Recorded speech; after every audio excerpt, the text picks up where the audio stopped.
کے بعد ملے گا، لیکن رمضان کے بعد مسلمان کہاں چلا جاتا ہے؟ یہ مسجدوں کی صفیں رمضان کے بعد کیوں سونی ہو جاتی ہیں؟ یہ مسجدوں کے منبر و محراب رمضان کے بعد کیوں بگڑ جاتے ہیں؟ یہ مسجدیں رمضان کے بعد کیوں سونی ہو جاتی ہیں؟ آپ اپنے آپ کو کیوں اللہ سے قبول نہیں کرواتے؟ آپ کیوں اللہ سے رو رو کر نہیں مانگتے کہ اللہ جس طریقے سے تو نے آج ہمیں قبول کیا ہے، اللہ جس طریقے سے تو نے آج مسجد کا عادی بنایا ہے، مسجد کا نمازی بنایا ہے، اے میرا مولا تو خلاق عالم ہے، تو سب کچھ کرنے پر قادر ہے، تو خلاق ہے، تو علیم ہے، تو بصیر ہے، اللہ تو ہماری زندگی کو کیوں تبدیل نہیں کرتا؟ یہ 4-5 راتیں بچی ہیں، اس میں اللہ سے رو رو کر کیوں اپنے آپ کو نہیں قبول کرواتے؟ نماز جیسا اہم فریضہ عید کے چاند کے بعد چھوٹنے لگتا ہے، یہاں مغرب میں چاند لوگ نظر آتے ہیں، وہاں عشاء میں شفیں کم ہو جاتی ہیں، فجر کی نماز کے اندر وہی چند نمازی رہ جاتے ہیں، یہ رسم و رواج کی نمازیں نہ ہو گئیں تو پھر کیا ہو گئے؟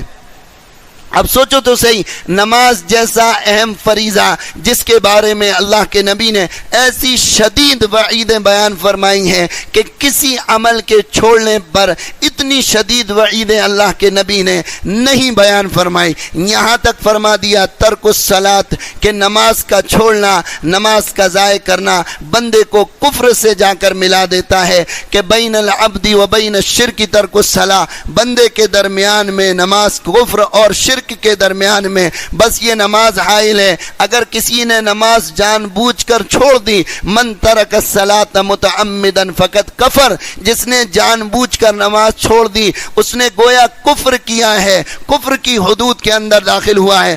ہمارے 3 امام اعظم ابو حنیفہ، امام مالک، امام شافعی، ان کا مسلک تو یہ نہیں ہے، لیکن امام احمد ابن حنبل کا مسلک یہ ہے کہ جو جان بوجھ کر نماز چھوڑ دے وہ گویا کافر ہو گیا، اس کی بیوی سے اس کا نکاح ٹوٹ گیا، اس کی بیوی سے اس کا رشتہ ختم ہو گیا۔ اتنا بڑا امام یہ بات کہتا ہو، ہمارے اماموں نے اگرچہ اس حدیث کو انکار کے ساتھ خاص کیا ہو لیکن پھر بھی وعید شدید کا تو کوئی انکار نہیں کر سکتا ہے کہ اللہ کے نبی کی یہ حدیثیں ہمارے ذہنوں میں نہیں آتی ہیں۔ آپ نے فرمایا جس نے ایک نماز جان بوجھ کر چھوڑی فَكَأَنَّمَا وُطِرَ أَهْلُهُ وَمَالُهُ، وہ گویا ایسا ہے جیسا اس کا پورا مال، پورا گھر، سب کچھ ضائع کر دیا گیا ہو۔ یہ کون؟ محمد الرسول اللہ، یہ وہ ہے جس کو نبوت ملنے سے پہلے لوگوں نے صادق اور امین کہا ہے، جن کی خبروں کو مخبر صادق صلی اللہ علیہ وسلم جن کو کہا گیا نبوت ملنے سے پہلے، اور ان کی خبر کا یقین ان مکہ والوں کو ایسا ہوتا تھا، ایسا ہوتا تھا۔ ابی ابن خلف، آپ سب نے نام سنا ہوگا، مکہ کا بڑا سردار تھا، دشمن اسلام تھا اور اسلام کو نقصان پہنچانے میں پیش رہتا تھا۔ اللہ کے نبی صلی اللہ علیہ وسلم مکہ کی گلیوں سے نکلتے تھے تو یوں کہتا تھا، اے محمد میں نے ایک گھوڑا پالا ہے اور اس گھوڑے پر بیٹھ کر نعوذ باللہ تمہیں قتل کروں گا۔ تو اللہ کے نبی نے فرمایا تھا انشاءاللہ میں ہی تجھے قتل کروں گا۔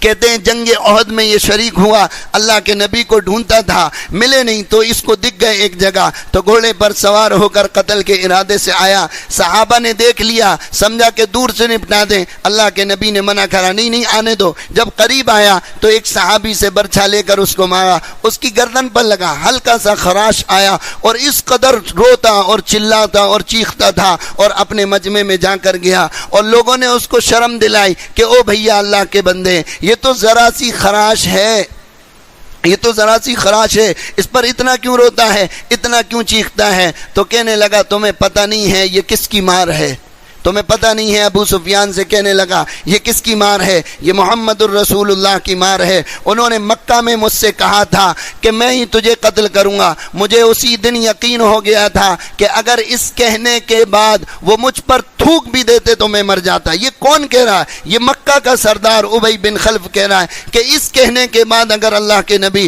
مجھ پر تھوک بھی دیتے، برچھا نہیں مارتے تو میں مر جاتا۔ وہ مکہ کے سرداروں کو، کفار مکہ کو اللہ کے نبی کی کی بات کا یقین ہو اور مسلمان 1400 سال کے بعد محمد الرسول اللہ کا کلمہ پڑھنے والا اور پورا رمضان روزے رکھنے والا اور تراویح پڑھنے والا اور قرآن کو سننے والا، اس کو اللہ کے نبی کی باتوں پر کیوں یقین نہیں آ رہا کہ آپ نے فرمایا اس کا حشر جو نماز کو جان بوجھ کر چھوڑتا ہے کل قیامت کے دن فرعون، قارون اور حامان کے ساتھ ہوگا، اور یہ جہنم کے سب سے نچلے طبقے میں ہوں گے۔ سب سے شدید عذاب نماز چھوڑنے والوں کو دیا جائے گا۔ ایک ایک سانپ ان کے گلے میں اتنا بڑا ہوگا کہ ایک ایک مہینے کی مسافت پوری کر کر اس کو ختم نہ کیا جا سکے۔ بچھو گدھے کے برابر ہوں گے، ان کی قبر میں ان کو ایسا عذاب دیا جائے گا کہ اور کسی کو ایسا عذاب نہ دیا جائے گا۔ فرشتے گدھا لے کر آئیں گے اور فجر کی نماز ضائع کرنے کی وجہ سے ظہر تک، اور ظہر کی وجہ سے عصر تک، اور عصر کی ضائع کرنے کی وجہ سے مغرب تک، اور مغرب سے عشاء، اور عشاء سے پھر فجر تک مارتے رہیں گے۔ اور ایسی گدھا ہوگی کہ اگر ایک مرتبہ مردے کو اس پر مار دیا جائے 70 گز زمین میں دھس جائے۔ ایسے سانپ ہوں گے زمین پہ ایک پھنکار مار دیں قیامت تک گھاس نہ اٹھے۔ آپ سوچو تو صحیح، کیا یہ ساری حدیثیں ہمیں پتہ نہیں ہیں؟ یہ ہمارے ذہن سے ذہول کیسے ہو جاتی ہیں؟ یہ ہمارے ذہن سے کیسے نکل جاتی ہیں؟ آپ کا آج آنا کس طریقے سے آسان ہو رہا ہے، آپ کا آج ٹائم دینا کس طریقے سے آسان ہو رہا ہے۔ یہ دنیا کے چکر میں لگ کر آپ نماز جیسے اہم فریضے کو ضائع کر دیتے ہیں۔ اس کا اسلام کے اندر کوئی حصہ نہیں جو نماز نہ پڑھتا ہو۔ حضرت عمر کے برچھا مارا گیا ممبر پر نماز پڑھاتے ہوئے، خون اتنی شدید نکلا، اتنا شدید نکلا، بے ہوش ہو گئے، گر گئے۔ لوگوں نے جب افاقہ ہوا کھڑے کیے، کہا نماز کا ٹائم ہو گیا، کہا ہاں، پھر بے ہوش ہو گئے، پھر گر گئے۔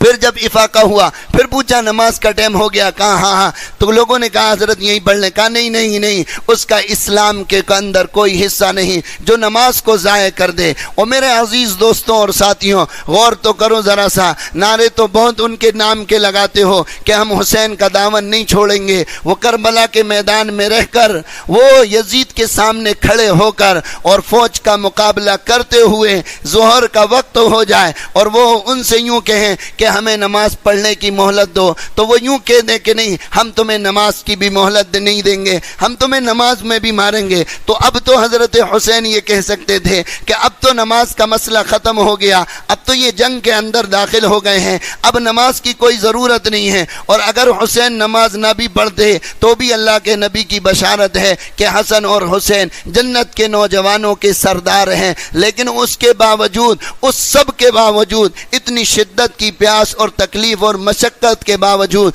آپ نے اپنے قافلے کے 2 حصے کرے، ایک کو جنگ کے لیے کھڑا کرا اور ایک کو یہاں اللہ اکبر کہہ کر نماز پڑھائی ہے۔ وہ کربلا کی مٹی سے انہوں نے تیمم کرا ہے یا اپنے خون سے انہوں نے وضو کرا ہے۔ وہ کربلا کے میدان میں رہ کر نماز نہ چھوڑیں اور یہاں کا مسلمان مسجد کے گیٹ کے باہر بیٹھ کر اللہ کے حکم کو توڑے، منادی کی آواز سنے اور پھر نماز میں نہ آئے۔ اللہ کے نبی نے فرمایا دنیا میں اس سے بڑا کوئی ظالم نہیں ہے جو مؤذن کی آواز کو سنے اور پھر اس پر لبیک نہ کہا جائے۔ میرے عزیز دوستوں اور ساتھیوں، میرا منشا، میرا کہنے کا مقصد یہ اتنی مسجدیں جو آج بھری نظر آ رہی، اگر یہ اپنے آپ کو قبول کروا رہے ہیں اور اللہ سے رو رو کر مانگیں کہ اے اللہ، جس طریقے سے تو آج ہمیں مسجد میں بھیج رہا، اے اللہ تو ہمیں 12 مہینے کے لیے قبول فرما لے، اے اللہ تو ہماری پیشانی پکڑ کر ہم سے دین کے کام لے لے، اے اللہ دنیا کی اتنی وسعت نہ کر کہ ہم تیرے احکام کو چھوڑنے والے بن جائیں،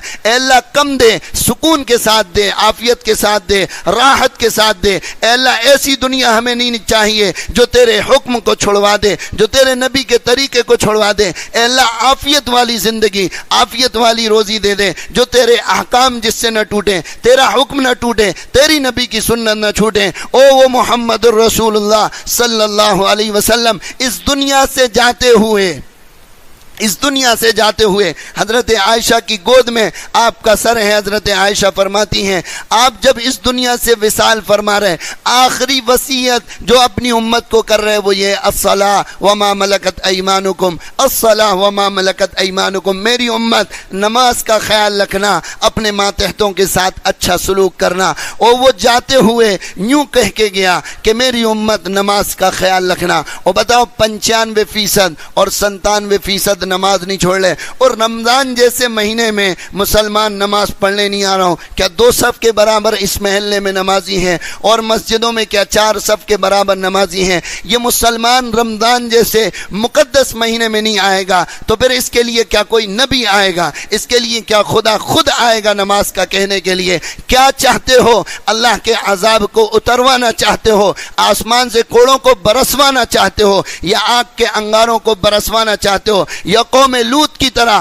اپنی بستیوں کو آسمان پر لے جا کر پٹخوانا چاہتے ہو یا قوم عاد اور سمود کی طرح ہوائیں چلوانا چاہتے ہو یا قوم دنیا کی جتنی یا فرعون کی طرح اپنے آپ کو غرق کروانا چاہتے ہو؟ کیا چاہتے ہو؟ اگر اللہ کا کوڑا نہ برس رہا تو یہ تو سوچو کیوں ہے، اور کتنے فیصد مسلمان ہیں جو اتنے بڑے اہم فریضے کو چھوڑ رہے ہیں اور گناہ کا ارتکاب کر رہے ہیں۔ ایک نماز کا چھوڑنا علماء کی تحقیق کے مطابق 2,88,00,000 برس جہنم میں جلنا اس کے اوپر واجب ہو چکا۔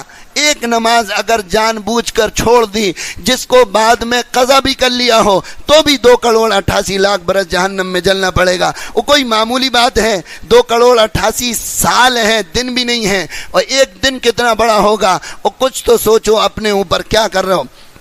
اس لیے رحم کرو، اپنے ہی ذات کے اوپر رحم یہ کرو کہ یہ نیت کرو، ارادے کرو اور اللہ سے اس ماہ مبارک میں اپنے آپ کو قبول کرواؤ کہ کچھ بھی ہو جائے، کسی طریقے سے بھی کٹ جائیں، مر جائیں، گڑ جائیں، کچھ بھی ہو جائے، کتنے شدید بیماری کیوں نہ ہو جائے، سفر اور حضر کیوں نہ ہو، پانی اور دکان کیوں نہ ہو، کتنے ہی بڑے مسئلے کیوں نہیں ہو، لیکن اللہ کے حکم کو نہیں توڑیں گے۔ میں یہ اس لیے کہہ رہا ہوں کہ یہ آپ کی گاڑی ابھی چل چکی ہے، 21 دن سے آپ کی گاڑی چل رہی ہے، یہ 5 9 8 دن ابھی اور گاڑی آپ کی چلے گی۔ تھوڑی سی دقت رمضان کے بعد قبول کر لو، تھوڑی سی مشقت اور پریشانی قبول کر لو، اپنے دل کے اوپر بوجھ رکھ لو، نفس کے اوپر بوجھ رکھ لو، اذان سنو فوراً کام کو چھوڑ دو، اذان سنو فوراً دکان کو بند کر دو۔ چند دن کی محنت، چند دن کی مشقت آپ کو پرماننٹ نمازی بنا دے گی، آپ کو 12 مہینے کا نمازی بنا دے گی۔ عبداللہ ابن مبارک کے زمانے میں ایک لوہار کا انتقال ہوا،